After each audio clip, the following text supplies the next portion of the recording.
नमस्कार, आर्य न्यूज देख रहे हैं आप। मैं हूं आपके साथ पल्लवी सिंह। उत्तर प्रदेश बुलेटिन देख रहे हैं आप। और अमेठी से खबर सामने आई है, जहां पर अमेठी में मानसून के साथ साथ हवाओं का मेल चल रहा है। झमाझम बारिश हुई और दरअसल बारिश होने से लोगों को गर्मी से राहत मिली है। इस बीच किसानों के चेहरे भी खिल उठे हैं, लेकिन नगर पंचायत की नालियों की सफाई न होने की वजह से बरसात का पानी दुकानों और सड़कों पर भर चुका है। इसकी वजह से सड़कों पर भीषण जल जमाव है, जिससे आवागमन भी प्रभावित हो गया है।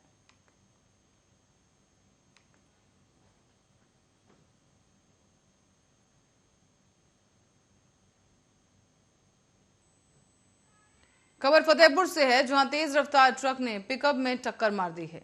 यहां ट्रक और पिकअप की टक्कर से बाइक सवार चपेट में आया, जिसकी वजह से बाइक सवार चालक की मौके पर ही मौत हो गई।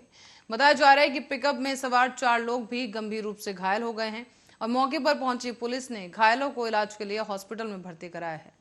बाइक सवार चालक के शव को लेकर पुलिस ने पोस्टमार्टम के लिए भेज दिया है, जबकि बताया जा रहा है कि ट्रक चालक मौके से फरार हो गया है। ये पूरा मामला हुसैनगंज थाना क्षेत्र के देवरी मोड़ का बताया जा रहा है। ताजा तस्वीरें भी घटनास्थल से आपको दिखा दें। यहाँ पर इस बाइक सवार को टक्कर मार दी गई और इस बीच पिकअप में भी जो सवार लोग थे, उसमें से 4 लोग गंभीर रूप से घायल बताए गए हैं।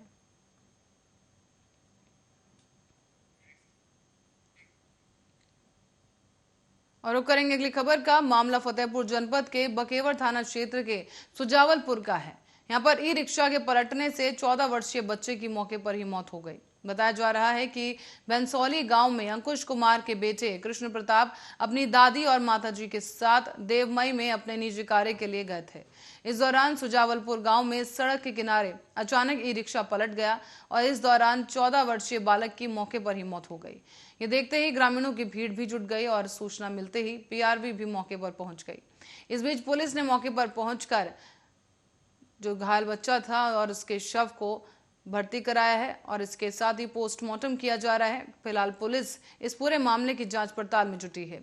हालांकि रिक्शा चालक मौके से फरार हो गया है। बताया यह भी जा रहा है कि कुछ ग्रामीण सूत्रों का कहना है कि सड़क के किनारे चबूतरे पर जानवर बांधने के खूंटे के कारण जाम लगा था और इस दौरान अतिक्रमण किया हुआ था लोगों ने, जिसकी वजह से आने जाने वाले वाहनों को भारी मुसीबत का सामना करना पड़ता था और इसी वजह से ऐसी तमाम दुर्घटनाएं पहले भी हो चुकी हैं।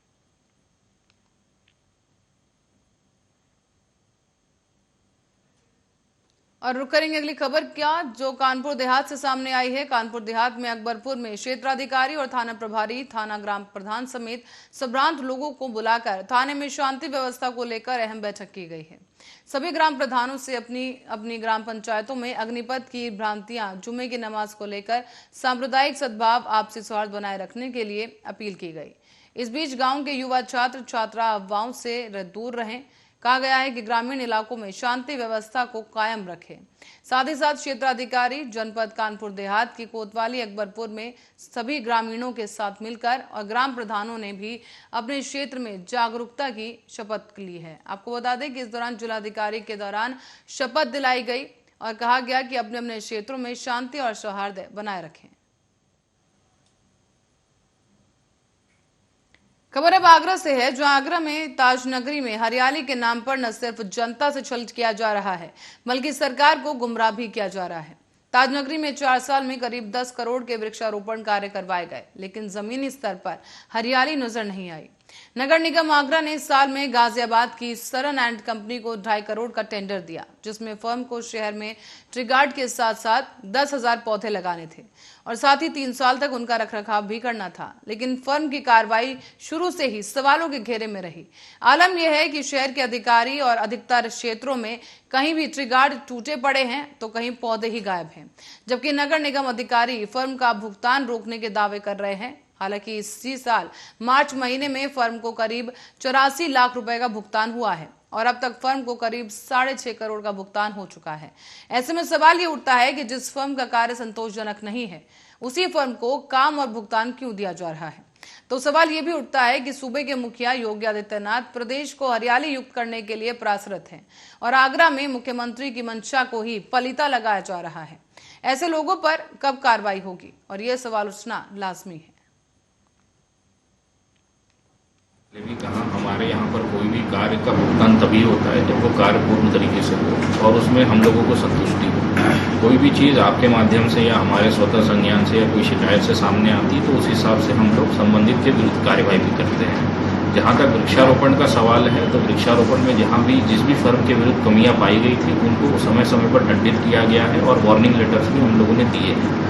और अगर किसी एक फर्म को काम मिल रहा है तो वो अपने क्रेडिट पे ले रही है, अपने जो भी क्वालिफिकेशन है हमारे टेंडर की उसमें ले रहे हैं। हमारे 100% काम ई टेंडर पे होगा। इस वर्ष भी जो काम होगा वो ई टेंडर पे ही दिया जाएगा। अब उसमें फिल्टर होने के बाद जो भी फर्म हो वो फर्म आएगी, अपना काम करेगी और अगर काम सही से करेगी तभी उनको पेमेंट होगा। और जो भी उनका 3 साल का या 2 साल का ऑपरेशन और मेंटेनेंस का पीरियड है उसमें भी उनको कार्य करके दिखाना होगा।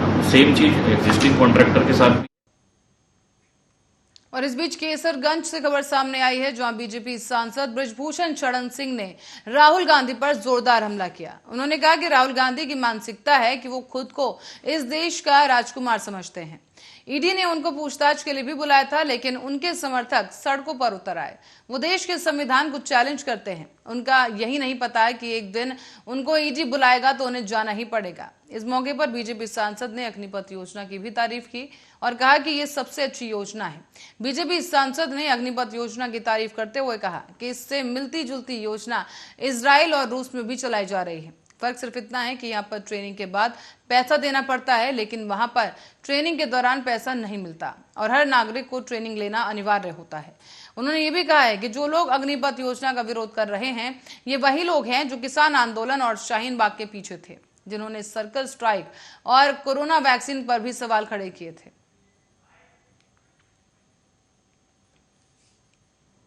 और खबर अब यूपी के गोंडा से है जहां पर जनपद की जेल में क्षय रोग विभाग की ओर से 3 दिवसीय शिविर कैंप लगाया गया।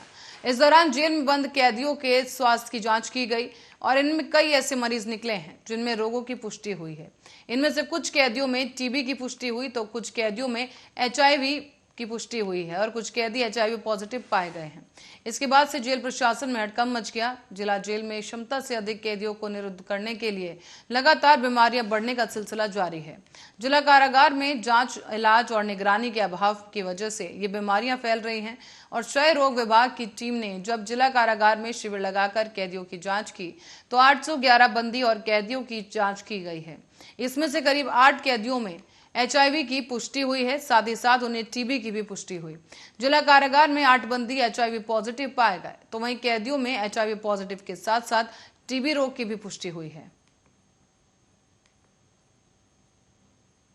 बढ़ते अगली खबर की ओर। कंबोडिया की 54 वर्षीय एक महिला ने अपने भारतीय पति पर हमला करने का आरोप लगाया।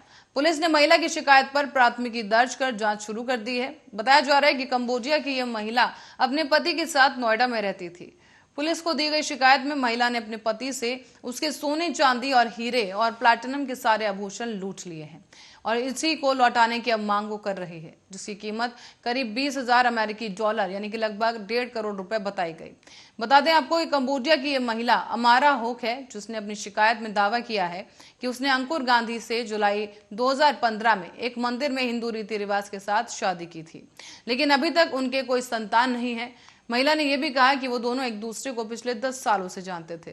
पारिवारिक कारणों की वजह से उनके बीच कुछ विवाद भी हुए लेकिन कभी भी गंभीर झगड़ा नहीं हुआ। लेकिन 24 मई की शाम 6 बजे उसका पति उसे बुरी तरह मारने लगा। महिला ने कहा है कि वो और उसका पति नोएडा के सेक्टर 28 में रहते हैं। JP वॉशिंगटन में अपार्टमेंट्स में वो दोनों रहते थे, लेकिन इसी बीच अब महिला और उसके पति के बीच विवाद हुआ और इस बीच महिला को बुरी तरह मारा गया है। और अब महिला का ये कहना है कि उसे उसके जो गहने हैं जो उसके पति ने लिए हैं वो वापस कर दिए जाएं।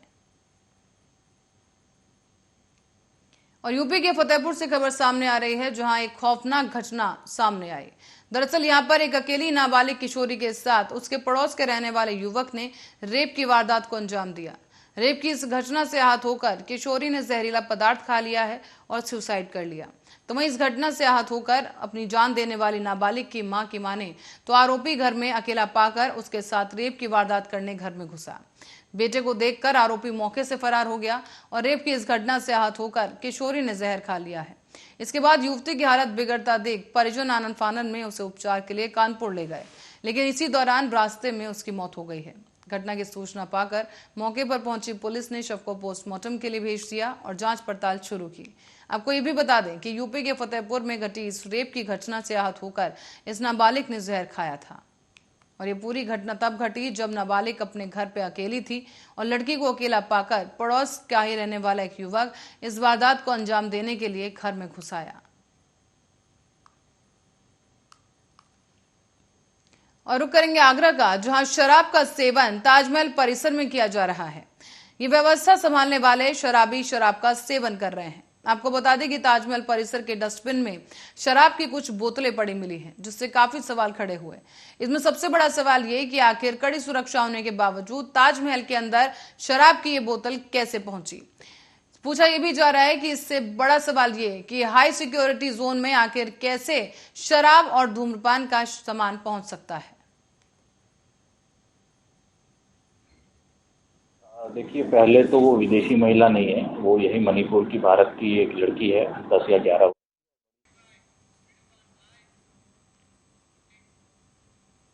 मामला फतेहपुर जनपद के खगानगर का है, जहां पर मानूकापुरवा स्थित नए रोडवेज बस स्टैंड स्थापित होने की वजह से लोगों को खुशी मिल रही है, साथ ही नगर में लगने वाले जाम से भी राहत मिली।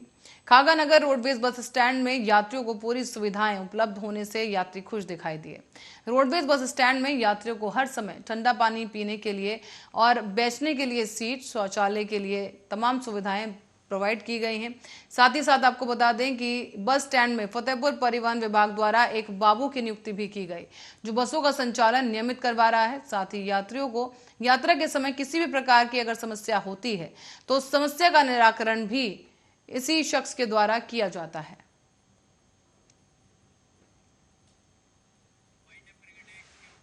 और इसी खबर के साथ ही बुलेटिन में इतना ही। देश और दुनिया की तमाम खबरों के लिए बने रहे हमारे साथ, देखते रहे RN न्यूज़।